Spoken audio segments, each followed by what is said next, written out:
to Talking TSM, the Game House talk show about TSM's LCS team. I'm Robert Haynes, your host and your guide into the world of TSM. Well, we are officially 1 week out. 1 week out from free agency actually starting, from signings being likely official. Now, spoiler alert, I'm sure we're going to hear some stuff this week, to be honest with you guys. I'd be actually more surprised if we didn't hear anything more finalized this week. Right now we know that the TL roster is likely finished, so, that's good. But there's still, there's still a lot of rosters that are not done. And I've been told, some different iterations of some rosters. There's one DM I got here of like a lot of different changes in rosters. If you guys saw my piece last week, where I gave my predictions about the LCS moves, I was somehow able to correctly guess some of them. Obviously, I was taking, leaks I've heard from other people, some stuff that I've been told, rumors, just my own intuition on some things. I'm going to get most of that wrong. I'm not there right now talking to these, players, talking to these people about these moves. I'm talking about the people who, make the big decisions. And so, yeah, there's a lot. There's a lot to go over, and there's a lot of things that are moving. I think one of the comments I saw on Reddit was that I was stupid because there was just so many moves, and that it was ridiculous that there could ever be so many moves. And normally I would agree. By the way, I just want that to be clear. Normally I would agree. The problem is, it would seem as though that's not the case. That there are going to be a ton of moves this offseason, that there are going to be teams that are going to be switching players. I think Bjergsen started this domino of, team loyalty not necessarily mattering. And it's going to be interesting to see, which teams get more viewership. If Bjergsen goes to TL, are TL games going to just instantly go up in viewership? Are all the Bjerg fans truly just leaving TSM right now? I don't know. It's been pretty crazy and pretty interesting to see. So I will likely do another roster prediction piece this week. Probably expected to come out tomorrow, which would be Tuesday. I am recording this on Monday. So, yeah. I'm excited, guys. This is going to be really fun. It's going to be really interesting. Expect to see all the news, all the rumors at thegamehouse.com. Make sure you are checking our site constantly. We also have a roster tracker that you can check out. You'll be able to see, the moves as they are made. We'll have pieces for them and everything else. So it's going to be a fun week. It's going to be a busy week. And Monday next week specifically is going to be crazy. And I'd love to know, in the comments, would you guys prefer Talking TSM come out on a Tuesday instead, so that I can actually digest our roster? Because I'm assuming by Monday night we'll have most of it. Or would you guys rather me do one more episode beforehand and then, either do a second one or wait and do it the next week? Right now, I'm personally leaning towards doing it next Tuesday instead. But, things could change. We'll have to see. I don't know. But, yeah, leave a comment, down in the comment section below. Shoot me a DM or just hit me up on Twitter at @TJHRobertHaynes. And you can, just tell me what you think. What would you prefer? Again, I expect most rosters to be mostly finalized by Monday. But knowing how this offseason is gone, we might actually get a couple of weeks where things are still moving. Unlike, the past, which is kind of crazy. With that, though, we are going to go over to our first segment. The last Worlds 2021 update. On Saturday, our new world champions were crowned in Edward Gaming from the LPL in China. So EDG winning an absolute stunner 3-2 over Damwon. Damwon Kia from the LCK. And, you got to remember a couple things about this team. Most people had them written off, and that includes myself. I really did not think that their performance against FPX in the LPL finals was indicative of who they actually were as a team. I still saw Flandre as a bit of a question mark, JJ as a bit of a question mark, even Mako as a bit of a question mark. I really saw Scout and Viper as like these main guys, right? Like the main parts of that team. I still think they were. But every time that I doubted them, every time I thought, oh, there's no way they're going to continue on, like they're the weakest one seed probably at Worlds, blah, blah, blah, right? Well, I didn't think the weakest one seed, obviously. Sadly, 100 Thieves probably were. But, the weakest between Mad, EDG, and Damwon. And they just went out and they won, right? They would make it through groups, through quarters, and then they're in semifinals, and it's 3 LCK teams and EDG. And I'm sitting here like, boy, it's going to be double LCK. EDG are going to somehow lose to Genji. We're not going to get the finals that we wanted. We thought it was going to be T1, Damwon, and either Faker or Showmaker. We're going to be the ones to come out on top. And Scout and Viper and Flandre and JJ and Mako said, no. That is not the case. They go out, they beat Genji, and then they're down 2-1, and I'm like, all right, my 3-1 prediction is working out well. They won game 1. Damwon, won games 2 and 3. Now I'm sitting there, I'm in a group with some TGH peeps in our Discord, and we're doing some fun predictions and stuff. And my initial prediction was Damwon 3-1. I just think the world of Showmaker. I had a really fun argument about why I still think Showmaker is a top 5 player, potentially already of all time. Now, my argument for that was 2 world championships, but would seem that is not the case. So, EDG come out, they win game 4. And I'm like, surely they're not going to lose game 5. And surely they did. They did lose game 5. Pretty unceremoniously, too. It just seemed like they were panicked, which was not really their style of play ever, basically, even on their run last year. So, I'm sure Damwon are going to try to retool and figure things out, figure out why they were not able to take down EDG. But EDG finally didn't choke. They finally came through. Scout got his MVP. It's going to be interesting to see what skins we get, coming up next year. Yeah, I don't know exactly when they come out. I forget, but they'll announce them here soon. And then we'll have some new skins. I'm kind of excited to see what they pull out. It looks like there could even be a Yumi skin. I don't know how I feel about that one personally. But there might be a Jace skin, which would be awesome. Jace or Graves, I think, would be pretty cool coming out of Flandre. And I think Zoe will probably get one from Scout. Viper, I think, is going to choose Aphelios. And then I really don't know who JJ is going to pick. I hope it's not Lee Sin again. We'll just put that one out there. Hopefully not Lee Sin. But we'll see, guys. So, that's the end of Worlds. We no longer have League of Legends to watch for about 2 months.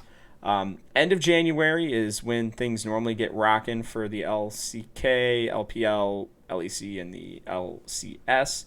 I know the LEC already announced their first starting dates. I don't have those off the top of my head. I'm pretty sure it's middle of January. I expect that we'll also have an LCS lock-in tournament again. They may rename it or something, but I expect that to be the case. So, yeah, that'll happen. And, I'm sad, that the LCS didn't necessarily do better. But, as a quick recap, C9 made it to quarters in an unbelievable run on the last day where they did take down Damwon. They lost to Damwon, but they took down FPX and Rogue. So, and then they won against Rogue in a tiebreaker, which was really cool. And then if 100 Thieves win game one instead of games 2 and 3 in their week two, they could have been on their way as well to a quarterfinals matchup. They finished 3-3, and then TL were also sadly one game away, finishing 3-3 and not making it out of groups. And while a lot of people are going to be like, oh, LCS bad, like when you use your brain, you will see that the LCS was actually probably the third best region at Worlds 2021, which is a major step up for us. The LEC looked in shambles. Rogue were better than I think people thought they were going to be, but they still weren't great. Fnatic had all their issues. They did not play well. Mad barely made it out of groups. They looked pretty bad most of the season. It looks like they're breaking up, sadly. Potentially, happily for us. And so, when it comes down to it, during groups at least, that's got to be our best performance. Finishing, what was that, 9-10, technically, during groups, with C9 winning their tiebreaker. Going 3-4, 3-3, and 3-3. So. I don't know if we'll ever breach 500. I shouldn't say that. I hope that one day we will breach 500. But we are taking steps in the right direction after the awful 2020 that we had, sadly, courtesy of our TSM fam. So, I'm very excited about the future for the LCS. I know that they're going to be waving around their checkbooks, their pocketbooks, and just smacking people with their wallets to get some incredible talent in here. But I also do see that they're starting to increase the time and effort put into these younger players, and I think that it's going to be interesting, to say the least, for the LCS next year. I think we might have 6 legitimate teams who could be challenging for a top spot, or at least a world spot, come next year, which is what you want, especially when you're considering that, I do believe that while the LCS apparently is, it's obviously not going to expand next year, or the LEC, I do expect both leagues to expand come 2023. That's not anything that I've heard. I've been asking, Commissioner Chris Greeley for years now. When is an expansion coming? Because I love expansion. I love expansion in every sport, every esport. I asked him, and he said, I'll get back to you on that basically every time that I ask him. So we will see. We will see, fam. But we're going to head into segment 2, because it's time to stop focusing on the rest of the world. It's time to start focusing on TSM. Now,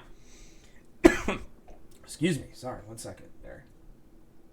I'm telling you guys, I think I have allergies. I haven't had allergies my entire life, but my eyes have been on fire for like a week, along with some other stuff that's been going on. So, anywho, 1 week until free agency starts. Now, I have 3 pictures up here because right now we know that Huni and Spica are like extremely likely to be on the team next year.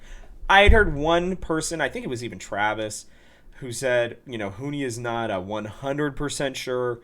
I don't, unless if TSM, I'm just going to put this out there, unless if TSM can get Tenacity as their native top laner, I just do not see the point of getting anybody else right now.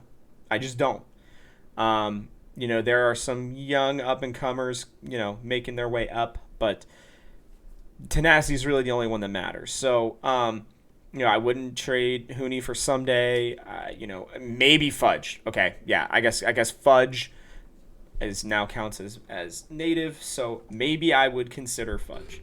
But that's really about it, guys. There's Huni, I think, is a solid option. It's partially a little bit of we can't do any better really, so why change it? But we obviously know Spica is staying for now. I think this is gonna be a year where TSM are gonna really have to convince Spica to stay, because I think losing Bjergsen has been a bit of an issue for him, to say the least. And so, I'm a little concerned with that, and I think this iteration of this roster has to really be, I don't know if they have to be good necessarily, but they have to do something right for our boy to stay, because it is not looking good. And so what I'm going to do instead is, from left to right, it's mid, AD carry, and support. I'm going to go through the options that I've been hearing, the ones that I think are most likely as well. And that's going to start with, again, mid lane and our boy Humanoid. I have heard that while Humanoid to TSM is not guaranteed, the rumor mill is swirling that Humanoid is at least a 50-50 chance to TSM. Now, with Cajal last night, or maybe earlier today, I just saw the video, saying something about Humanoid being gone to NA for sure. You gotta wonder where else he could go. Now, C9 I think are a true option. I think EG are also a true option for Humanoid. I don't think it's just us in the running. I do think, though, that we have the most money to be able to buy him out, thus giving us the best chance to get him if we're going to lose a bidding war, which I don't think. I'm just going to put this out there. I don't think Reggie is going to want to lose another bidding war, or just another player that he really truly wants. I think he's going to, really put it out there. And by the way, that's not. I am referring to Bjergsen, but not in the bidding sense. Again, everything that I've heard, disclaimer on Bjergsen, is that TSM offered him the most money. It's just things didn't work out, is basically what I've been told. So, meh for that one. Regardless, I think Humanoid would be a great option for TSM. He is still, I believe, very young. I had his stuff up here. I'm going to pull it up right now because I'm an idiot and I forgot to keep it up. So give me just 2 seconds here. He's going to be 22 in March. He's had a really, I think, solid career. He's played really well, especially lately. And I fully expect that if TSM really want him, I think that he would be willing to come and be arguably a new potential face for TSM, at least for the next couple of years, right? So, yeah, I like this option. I think that he is absolutely somebody who would come in and be a solid player. I will dive a little bit more into him in our third segment, but yeah, so that's one of the options that I see coming about. The next one we'll talk about in the mid lane, or in the bot lane, AD carry, is Reckless. I have heard rumors that Reckless is not getting a lot of looks right now, which is still shocking to me, considering he won an MVP in the spring. He played very well throughout pretty much all of 2021.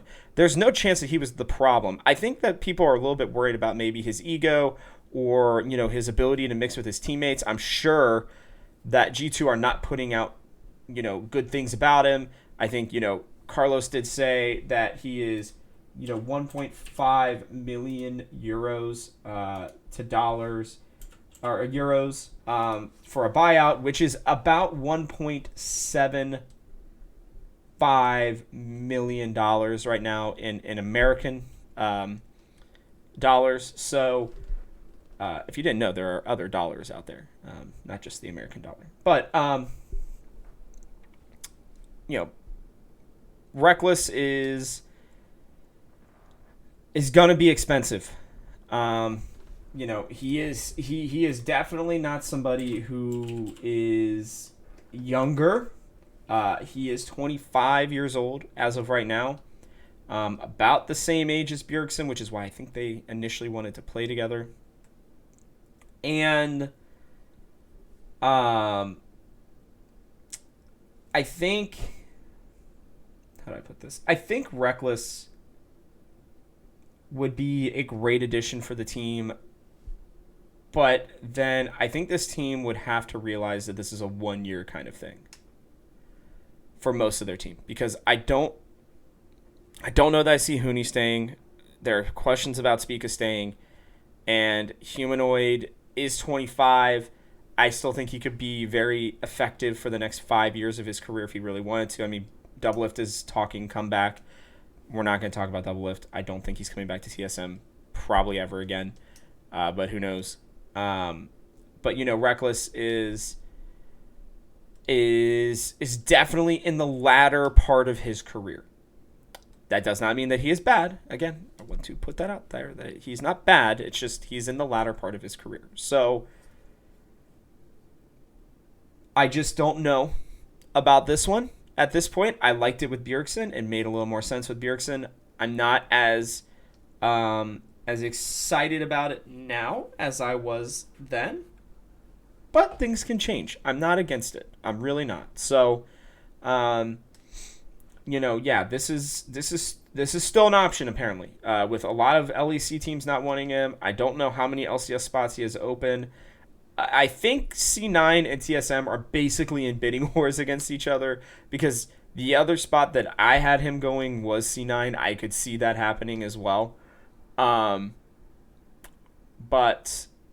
we'll just have to see on this one, guys. I'm very intrigued to see what goes on here. Now, it's interesting because I believe Red Bull and BMW are the sponsor for, I believe it's G2 or, yeah, I believe it's G2, because I think they're also the sponsor for Cloud9, which would make sense again why Reckless is available, but or why Reckless could go to C9, excuse me. But looking at support options, Vulcan is apparently available. Now, he tweeted out something about, this McDonald's, looking for a job, joke, potentially referencing his bout that he had with Reggie. I think if people are really, truly worried about that, I doubt it. I think more than anything, Reggie probably respects Vulcan more because of it. Because, it's impressive for a guy to go toe-to-toe with a CEO like Reggie, to be honest, a team owner. So, yeah, I'm intrigued by this option, to say the least. I personally believe that if C9 were to give up Vulcan, it would be one of the biggest mistakes they've ever made as a franchise. The reason I say that is NA talent is at a premium. There's a reason why these NA players are paid so much money, because there's this little thing in economics called supply and demand. When you have a large supply of something, the demand for it goes down because of the fact that there's just not as much need for it. When there is less supply, the demand goes up. There's a reason why EU players don't get paid as much as LCS players, and there's a reason why EU players come to the LCS, because they want to get paid more. Because they're the best of the best. Now, but the thing is, they are still not paid as much as most NA starting premium type players. Vulcan is a prime example of that. When it comes to LCS NA players, you really, at this point, only have Afromu and Huhi and Vulcan. Now you have Chime and Destiny, technically, because of the OS rule, and then, Chime coming up. But,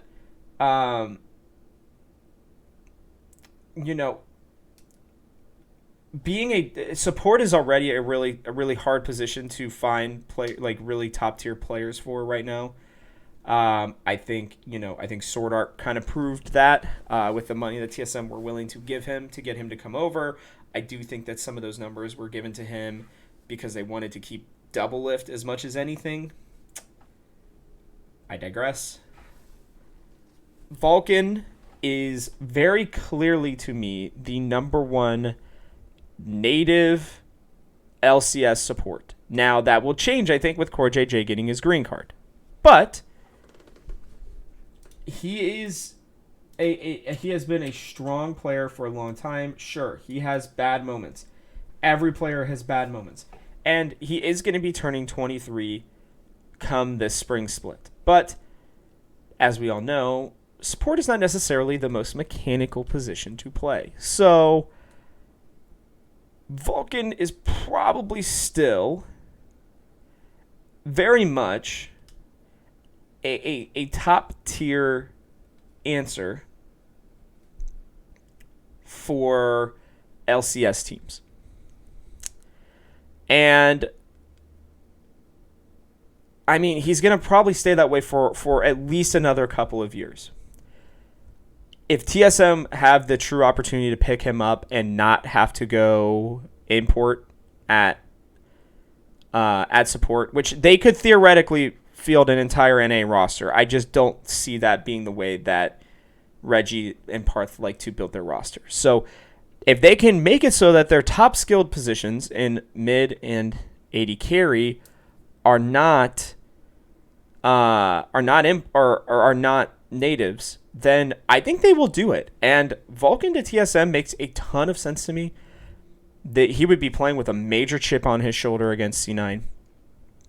And I think that he would embrace the kind of evil org that we can be and really like thrive. And I think it would show Spica, hey, okay, maybe I shouldn't go anywhere. And it's not just him. There are plenty of other players that I think would make Spica want to stay.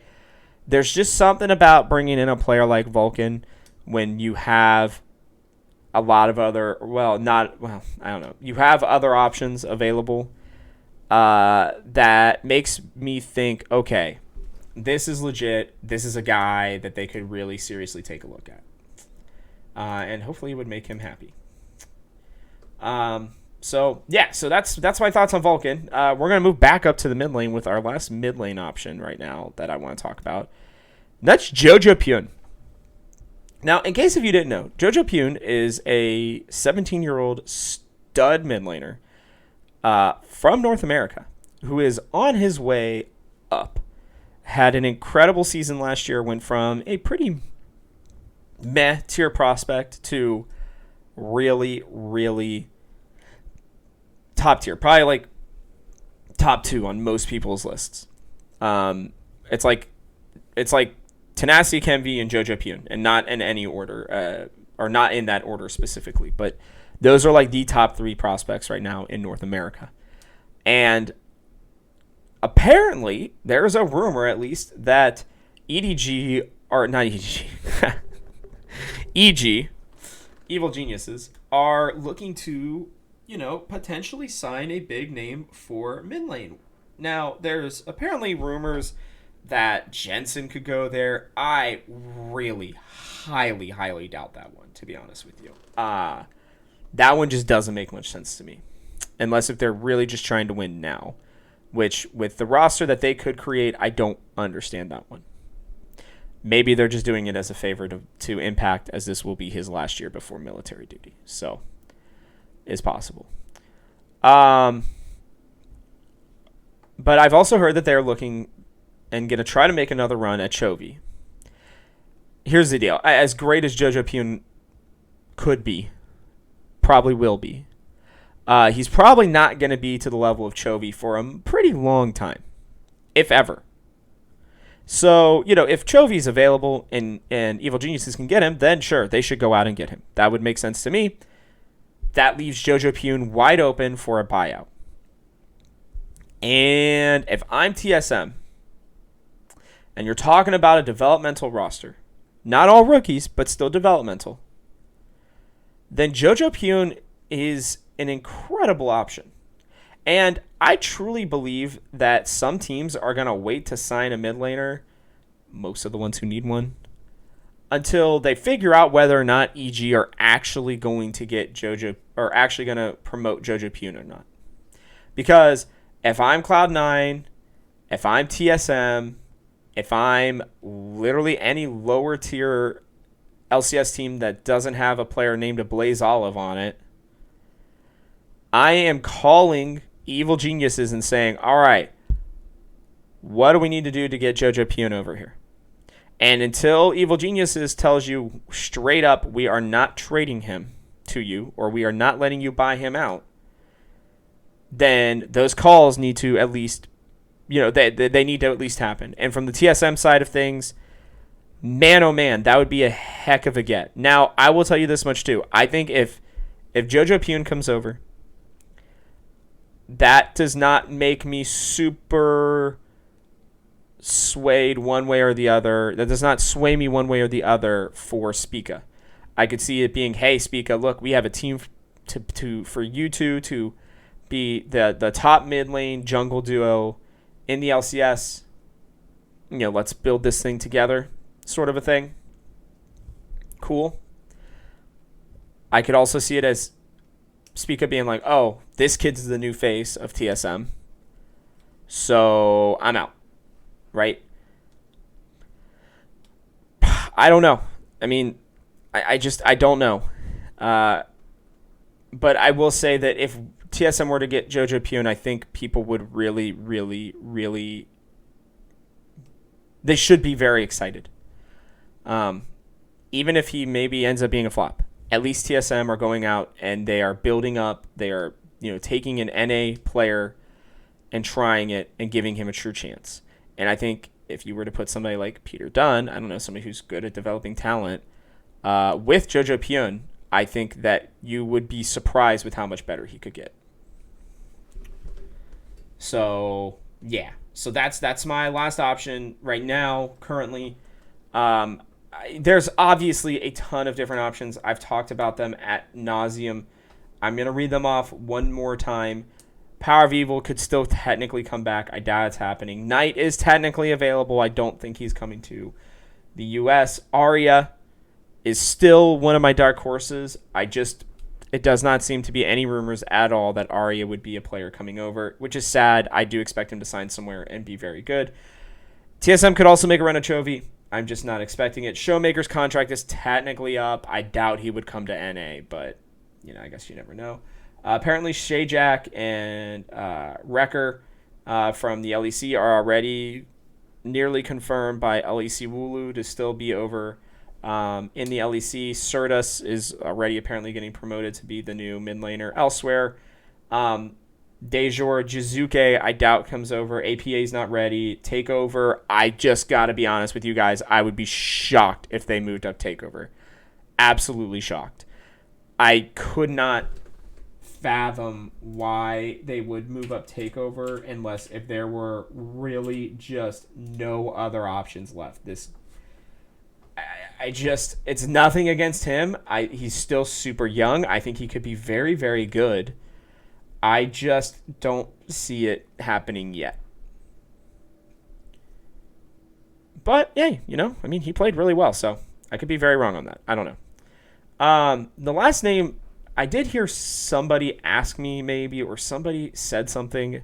There's one other name in the mid lane that I would honestly be absolutely hyped, and I haven't mentioned him at all yet because I don't think that he's truly available. But if VTO from Misfits is available in a buyout, TSM need to go do that. They should have done it yesterday. They should have done it weeks ago, or they should have done it the minute that they heard that Bjergsen was gone. Because this kid is going to be the next superstar mid laner from the LEC. He's 18 years old. He had a really good season with Misfits. He's very aggressive. He plays a lot of assassins. He plays Zoe really well. And I mean, this kid could truly be a face of TSM for a while. So I haven't put him out there because I just can't imagine him being truly available. Go do your research on him. VTO is a great player. I mean, an absolutely stud up-and-coming player. So I would give him a true look. If TSM, are feeling like that's a true possibility for them, then I'm all about it. All right, moving on from there, though, we're going to go to our last, in my opinion, true AD carry option, which is tactical.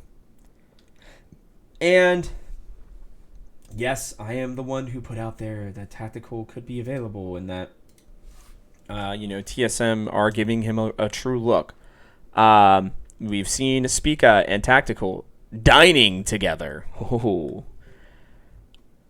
I would like this move. I still think that there are potentially better options out there, but if they're trying to keep Spica, apparently Tactical and Spica are very, very close. Now, I already knew that they were close. I didn't realize how close they were until, again, I watched the Travis video. I think he mentioned it, and then, we see the tweets and everything of them hanging out together. They obviously played together on TSM Academy. I really, truly believe that Tactical is going to probably end up being our starting AD carry in 2022. I like it personally. I do like Tactical. I think that everybody forgets that he was the original Danny, or I think everybody in esports is quick to push somebody off because of whatever reasoning they want to.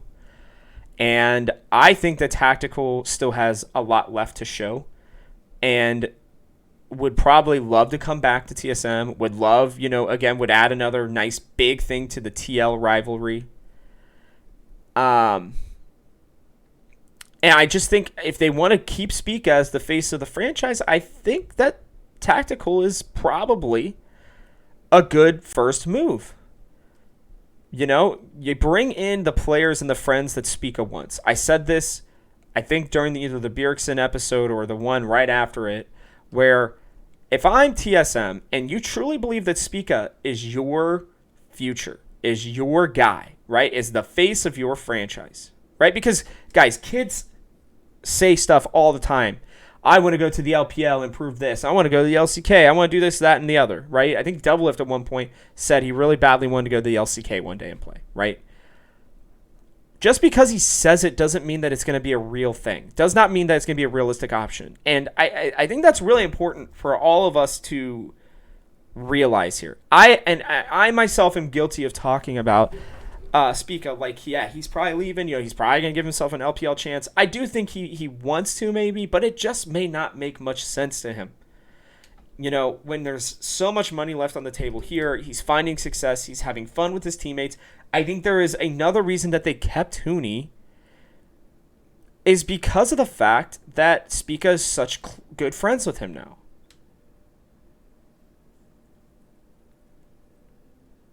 Right? Because I'm sure another option they looked into was Broken Blade, by the way. I think G2 probably already have him. I think especially if you could get Tactical and Vulcan, then you could easily just go out and get Broken Blade. That's the one top laner I think they could realistically import, and I think all TSM fans would be happy about it.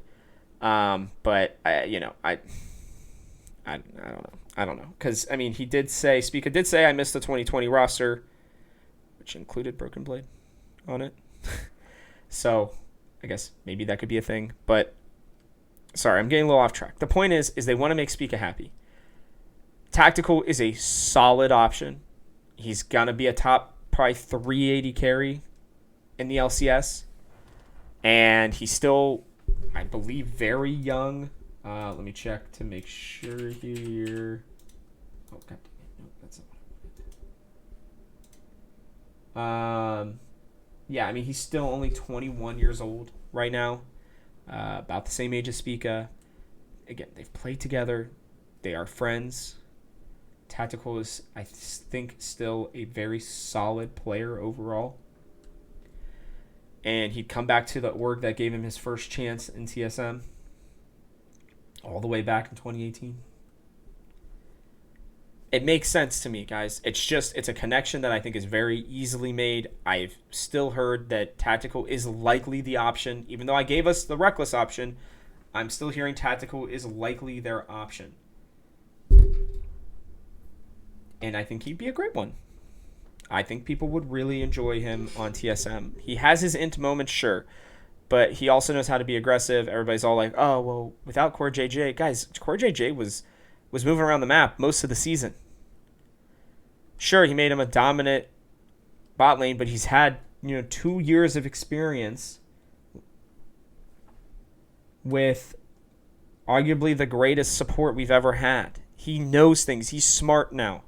He was probably smart before too, but you know what I mean. He's learned from one of the greats. Thus, meaning that he can at least translate some of it to whoever his duo lane partner would be. And especially if he has Vulcan with him, if TSM really don't care about the import rule and they just go 4 NA players and an import mid or something like that, then, I think that they would be totally fine with that. Now, if Tactical has to play with one of my other options that I will show here in a minute, I'm not as jazzed about it, but it is definitely a more developmental roster in a good way, one that's going to, I think, get better and better as they play together more. So, I don't know. We'll see. I like Tactical. To the other people who don't, sorry, but whatever. You'll get over it. All right. Give me just a second. I gotta get these set up. All right. Last two options here are at support. Chime. Now, from my expectations, I expected Chime to still be a part of Golden Guardians almost no matter what next season. Again, we talked about it. Native, young, supports, right? And Chime fits that bill. I liked Chime a lot in Scouting Grounds. I have said that, and I will continue to say it. Right? Chime is good.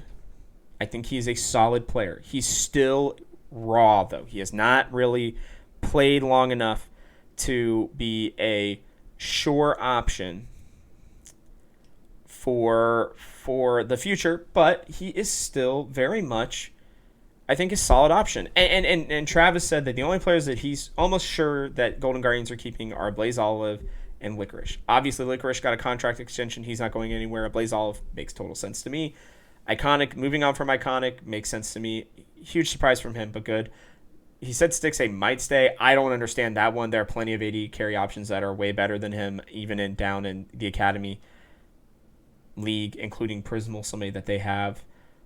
Makes no sense to me why they would keep Stixxay, but whatever.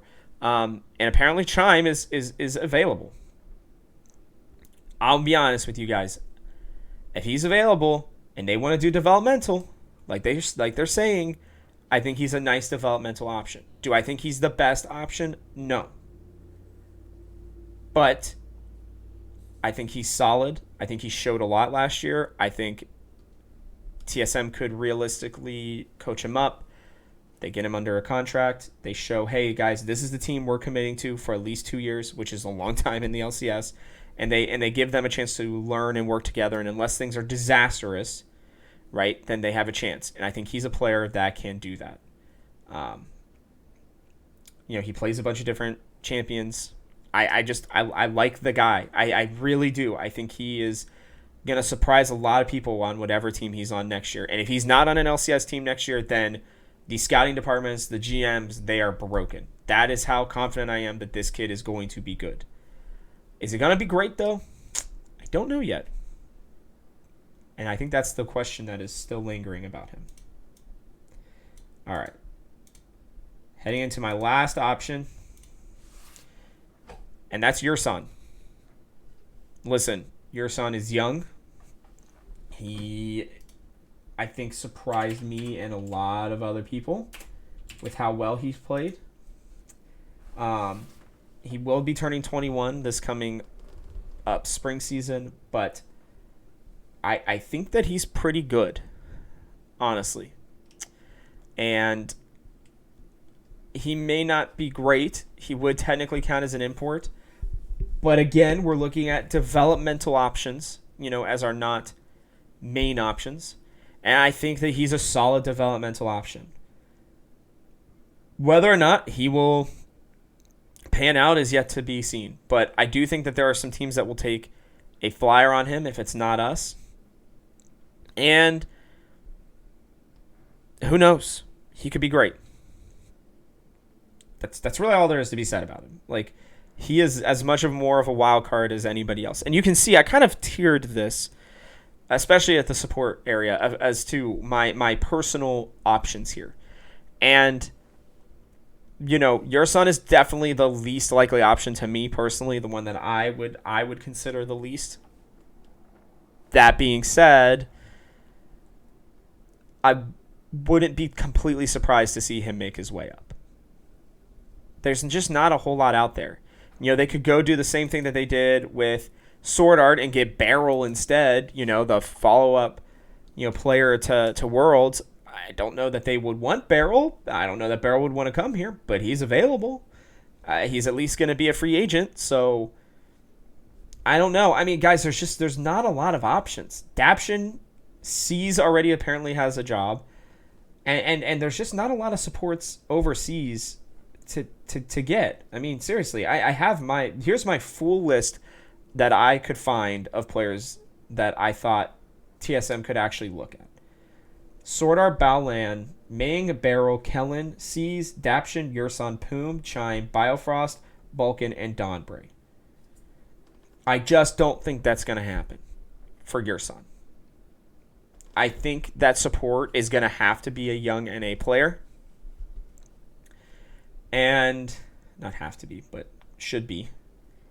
And, I think Poom, Chime, and Vulcan are still the probably the top tier options for me. I would really love to see Dawnbray even over Yurson. The kid has 3 challenger accounts. He's obviously good. He just needs to learn how to play with a team better.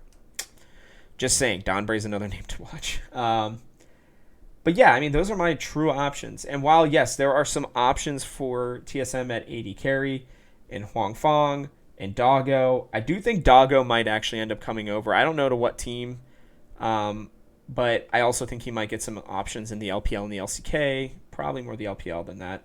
And Huang Fong, I think, is a true option, but I just don't know that I see TSM going for him. So, yeah, that's kind of where we're at. I mean, I think the most likely options to me, guys, are probably going to end up being, I think, Humanoid, Tactical, and Vulcan. I think that those are our 3 most likely players. I think if TSM could wrestle Broken Blade away over Huni, I think that they would do it. I just don't think that's going to happen. So my most likely roster, the week before we start this, is Huni, Spica, Humanoid, Tactical, and Vulcan. That's my official guess. Whether that will happen or not, I cannot say. I do not know. I would love for that to be the case. I would not be upset about that roster whatsoever. But I could also still see Reckless being subbed in for Tactical. We'll have to see. Is Vulcan going to truly be available, right? Because now the rumor might be that Doublelift and Vulcan, they've been playing together. Maybe they're going to be on C9. I watched that little bit of them playing together, and Vulcan didn't really say anything during his time when he was playing with Doublelift, or maybe Doublelift had it muted. I don't know. Doublelift normally doesn't have his duo partner muted from what I could tell, and I kind of just saw, some clips of it on YouTube, I think from Doublelift's channel, and I didn't hear Vulcan say a word. I saw them typing to each other, but I didn't hear him say a word. So maybe they're just playing together because they're friends, and maybe they were just both available at the exact same time. I don't know. Stressful, though. There's a lot to go through. All right, last segment here. Here we go, fam. The Talking TSM mailbag, a new one that I want to try to do once a month, where I'm going to ask you guys to send me in questions, and I'm going to answer them to the best of my ability. Now, I'm going to do these a little bit more rapid fire. I did not study these questions necessarily. I took them, I read them real quickly. They made sense. I put them up here. Basically how it went. Let me know in the future if you guys want me to say who they are coming from. I don't want people to feel bad or anything like that. And so I'm happy to tag, but at least this first time I wanted to wait. Most of these questions came from, Talking TSM Discord. I'm in a couple on Twitter that you can see. So yeah, we'll start with just first question. There are 6. So here we go. If we want a developmental roster, we start with a great coach. Who are the top coaching prospects TSM should consider bringing on board? This one's pretty easy for me. I think Peter Zhang is number one, absolutely number one on my list for who TSM need to take a look at.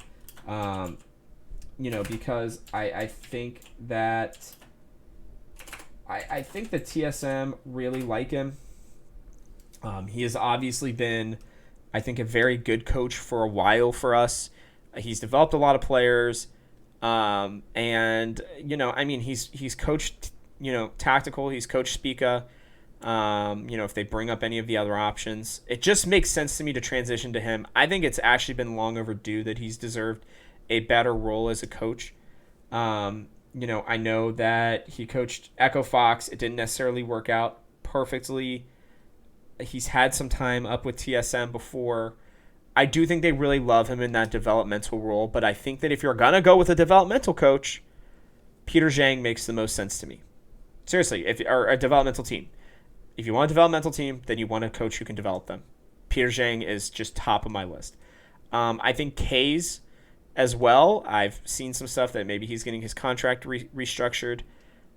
I think that he could be a very interesting one. There are rumors that Giotto is being looked at for a buyout by top teams. I would have to imagine that means TSM, C9 maybe. I don't know. I think C9 might keep their coaching staff, but we'll have to see.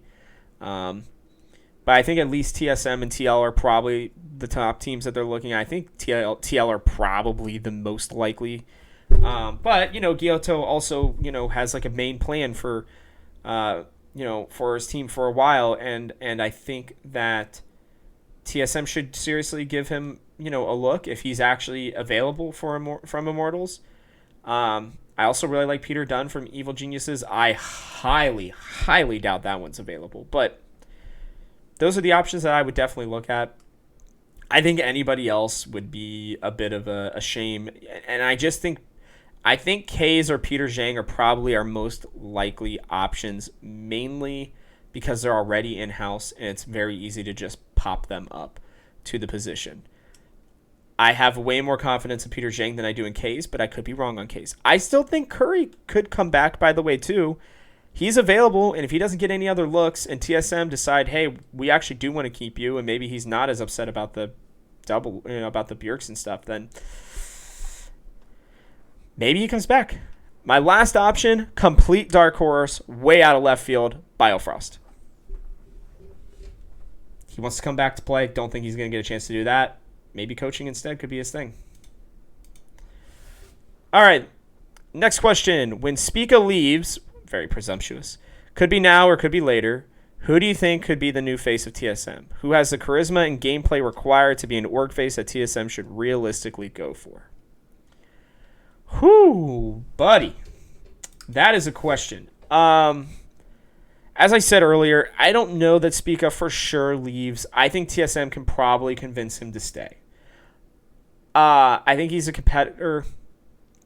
I think he is probably hurt by Bjergsen leaving. I think he's probably hurt by being the last player from that 2020 team to be here. I think if Treats was available, even, they would probably be pretty pumped about that one. But I think TSM have burned some serious bridges from what it sounds like. And so Spica may be gone. It still theoretically could be as soon as this offseason. I just can't see that happening. But his contract is up next year. And he may test free agency depending on how well they do this season. I don't know on that one, guys. In terms of who could be the new face of TSM, I think if you sign somebody like Humanoid, he was kind of the face of Mad Lions. I could see that happening. I think if you go with the young roster, maybe somebody like Jojo Pione could be that in the future. There are not a lot of options for that. I would have said back in the day, Broken Blade, honestly. I think Arya could be that. Chovy, obviously, if they were to find a way to get him. I think VTO VTO is an option that I really think could be it. I don't know that he necessarily has a charisma, but I think he could be that. Um, if Carzy was still available, I would definitely say Carzy. Technically reckless, but he's not like a future face. It would be a now face. Um, I don't know, guys. It's tough. It's so hard to live up to what Bjergsen has been. There are not a lot of teams that have ever really been able to have the face of the franchise yet in the LEC or the LCS. Perks was it for G2. Reckless was it for Fnatic. Bjergsen was it for TSM. Sneaky to a certain degree was it for C9. TL, I guess you could say double lift, but even then, that was kind of a roster that was put together. Like they didn't have people who stayed together for a long time. It was like, hey, we're going to just buy the 5 best players that we can get, and we're just going to say screw it and go with it. What I'm trying to say is that it's really tough to find a true franchise player. I mean, it's really tough, guys. And the LCS is still very young. I know that we're going on year 7, I think, for the LCS. I don't know that there really could be another player right now, frankly. But I think Humanoid could potentially be it. If they can sign him to a long-term deal, I wouldn't surprise me at all. I'd be okay with that one. All right, on to question 3. Oh, well, here we go. I'm not sold on Humanoid as our mid for next year. What do you think will make him better than Power of Evil? All right. Well, this is a good question. I'm sorry that you're not sold on Humanoid. I mean, he really just helped make Mad Lions one of the best teams in the LEC, one of the top teams at Worlds. There were LPL and LCK players that said if you turn off the nameplate, Humanoid is the most like an Eastern player in terms of his play style. I think he has a much more diverse champion pool. I think he's way more aggressive. I think he is willing to adapt and can play a lot of different things that PoE didn't. I also think that in terms of his mentality, I think it's pretty solid. I think his biggest problem is that he ints, and I think that that's the problem that Power of Evil didn't have. And so where Power of Evil was this super safe option, you knew he was going to perform in team fights, you knew he was going to do X, Y, and Z. I think Humanoid provides something that's a lot less predictable. I think, again, his ability to do multiple things and play multiple, champions, and is willing to sacrifice himself. Like, there were games where they would win when he would go 2-9 as TF, but he was setting up Carzy. He was setting up Elyoya. He was setting up Armut. Whoever they decided was the carry, he was willing to sacrifice to make plays around the map, to do all the other things that are needed. I think he's also way more of a prominent figure in terms of in voice chats and everything than Power of Evil. I don't think Power of Evil was that leader that TSM really needed. I think Sword Art always wanted to be, but just couldn't get there. And I think he provides stability, and I think he honestly would play really well with Spica and Huni specifically. And I think if you got the team of Huni, Spica, Humanoid, Tactical, and Vulcan, that team is going to be just balls to the walls, attack, attack, attack, attack, attack. And I really kind of love that about that team. Now, they will have games where they will lose to some bad team because they just ant their faces off. But I also think that it's going to make them exciting. I think it's going to challenge teams like Team Liquid. Team Liquid's going to be a team that is going to be the typical Team Liquid team. They are going to chill. They are going to make some plays here and there. And they are going to play for macro. That is it. That is what that team is going to be. If it's truly going to be, the Bwipo, Santorin, Bjergsen, I forget real quickly who was their other, Sven, Core JJ, whoever they end up getting at AD carry. They may even keep Tactical. I doubt it. But, there's There is a world where, the aggressiveness of TSM are what puts a team like TL on edge. And I think Humanoid really pushes that forward. Um, and so, yeah, I just think Humanoid's better overall in almost every aspect. The only thing that is worse about him is that he ints um, at times, and that will either be very beneficial to your team, tactical inting, or it will be tactical inting where he's, diving in thinking he's Malphite when he's a little TF and gets killed. So that's my opinion on that one.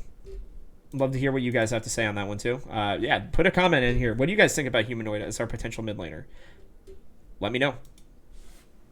Talking TSM mailbag question number, I think this is 5. Let me make sure here. 4. Oh, talking about TL. Wow. I promise you guys, I did not remember all these questions. I only really remembered like the first one. So here we go. If the rumored TL lineup comes to reality, how far can they go in Worlds 2022? Well, let me check here. With Hans Sama. Oh, I forgot. I'm an idiot. It's Hans Sama who's going to be there. So who's going to be there? Gonna be their AD carry. So Bwipo, Santorin, Bjergsen, Hans Sama, and Core JJ. Listen, that is a rock solid lineup. I do not see a major hole in any part of that lineup right now. Truly, I don't. My only question is Bjergsen going to be great after having 1 year off? I think so, yes. Santorin gives me some pause because of his, sickness and illness history. So maybe Santorin. Bwipo's moving back into the top lane. There are some questions about that. I think he was arguably the best player for Fnatic all year long, including when he switched to jungle. I think Hans Sama had an absolutely outstanding Worlds in most of last season, but can he repeat it? And Core JJ is getting up there in age. Is he going to be able to stay the dominant support that he can be? I think most of the answers to those questions are yes, they're going to be fine. They're all veterans. There's not a player under the age of, I think, 23 on that team, if I remember correctly. I think Hans Sama is the youngest player. And it's a roster that I think can go much further than most people would give it credit for.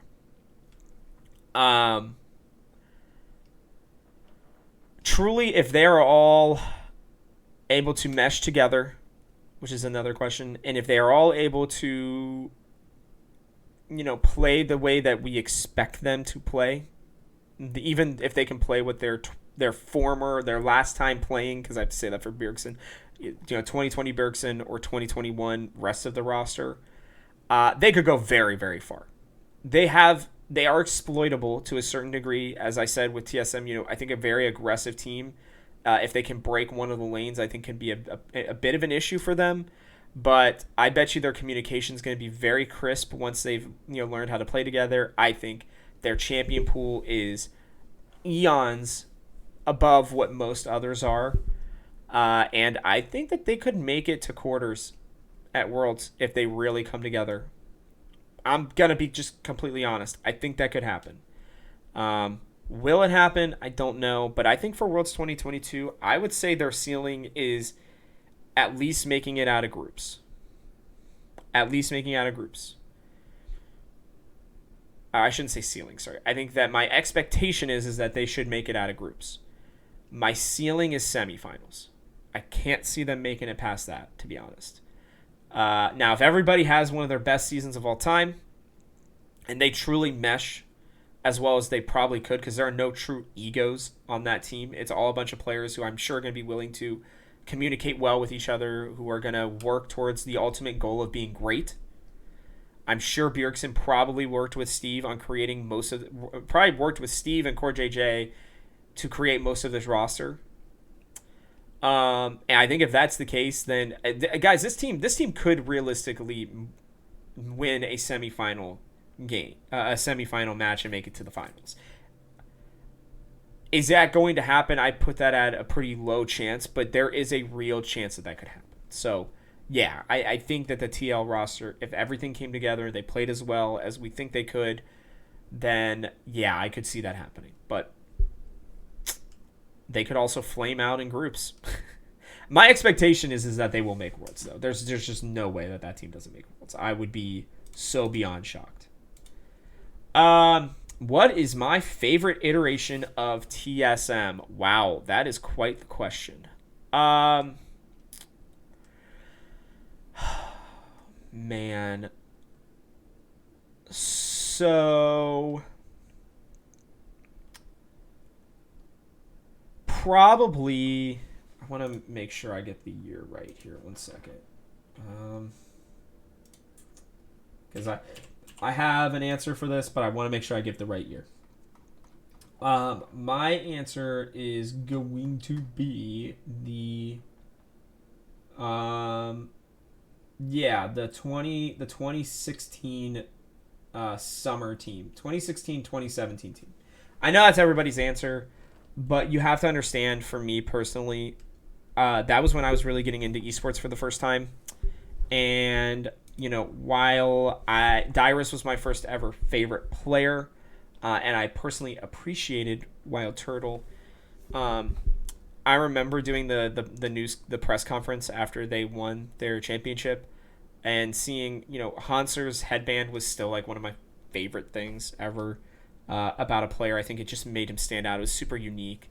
I've always followed Hanser and cheered him on ever since. You know, same thing with Sven Skaren, obviously Bjergsen, Doublelift, and Biofrost. I loved that team. I truly cannot explain how much I loved that team, and it still broke me up, you know, a lot when they broke up, when they were no longer, you know, that when Sven and Mithy came in is when things got rough,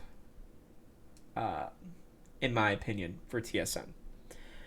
Even though I really liked even the Mike Young signing. He was so good.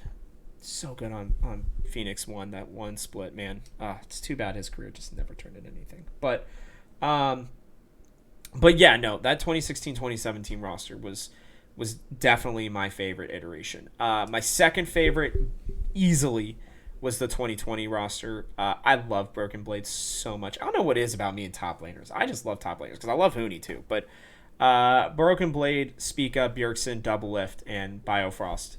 Again, 3 of the 5 pieces of the 2017 roster. I think you could even throw Treats in there, and I did like him a lot too. But that was a fun roster. That was a good roster. I think there were a lot of good personalities on that roster, a lot of superstar power, and just a lot of fun. So, last question is not really a question, but get Reckless and Humanoid, and it's Worlds, baby. Listen, I kind of agree with you. I think a team, again, of Huni, Spica, Humanoid, Reckless, and Vulcan, I think is a team that should challenge for top 2. I think at a minimum is top 3. I think, you know, they definitely would make TL a little bit on edge, I'm sure. And I would love that. Give it to me. Yes, please. I love everything about that roster.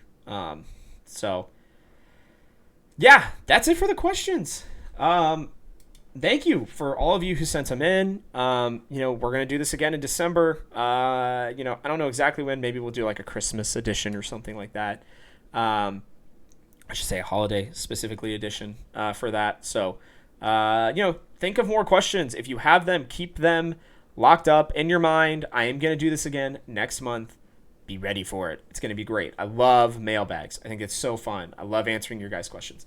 As a reminder, now things got a little messed up with this the last time. I still have the video up, but our channel got deleted because of some weird copyright issues. We're dealing with them. Things are getting figured out. Channel is still up. Things are great. But I wasn't able to really do the second week of the giveaway like I had anticipated. So guess what, guys? We're going to just continue it through probably the next 2 or 3 weeks. I don't know exactly how much longer, but I guess until I say differently. So go down, make sure that if you want to get into the TSM FTX jersey giveaway from Talking TSM from me, make sure that you are following me at TGH Robert Haynes. Make sure you're following the Gamehouse at TGH Esports.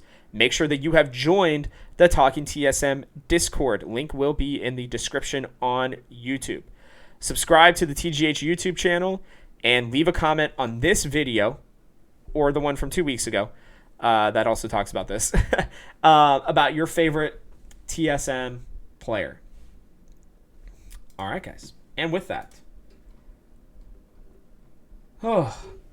again, go on YouTube, like, subscribe, and comment so you don't miss, and hit the bell icon so you don't miss another episode. Let's keep making this the #1 TSM podcast on all podcasting platforms. Please share this with your friends. You can hit me up at TGH Robert Haynes or the Gamehouse at TGH Esports. We are going to have massive coverage of everything that is happening in the LCS all this week, probably all of next week too, throughout the rest of the offseason. Make sure that you are going to the Gamehouse every day to get your news on what is happening with all these teams. Lastly, head to thegamehouse.com and head to our TSM page. You'll see some stuff from me coming out there, especially as moves are made. I'll have my thoughts a little bit more outside of even just this. Last thing, too, I didn't put this in here. We have a new show, Hard Stuck Gold, led by Michael Termini. He's been doing a great job. It was a long episode, but a really good one where we went over rosters and rumors between Michael, myself, and Brock. That's over at the Gamehouse channel. That's coming out weekly every, I think, Friday. I think we're recording Thursdays, but it's coming out every Friday for right now. So make sure that you go check that out. I have more thoughts that I'll be giving on free agency and stuff when I'm invited on that show. And Mike is a super interesting, very intelligent guy. Make sure that you go support him too. He's going to have different guests on to talk about LCS, LPL, LCK, LEC, even probably some minor regions knowing him. And it's all going to be interesting. He even took a freaking, rip of I think it was Kamchatka or something, vodka, on the last episode because it was so long and we had so much to go through. So, just go give him a look. And, with that, thanks for tuning in. This show comes out every Monday during the off-season, and it's still exclusively for your TSM earholes. I'm Robert Haynes, and this has been Talking TSM. I'll see y'all next time.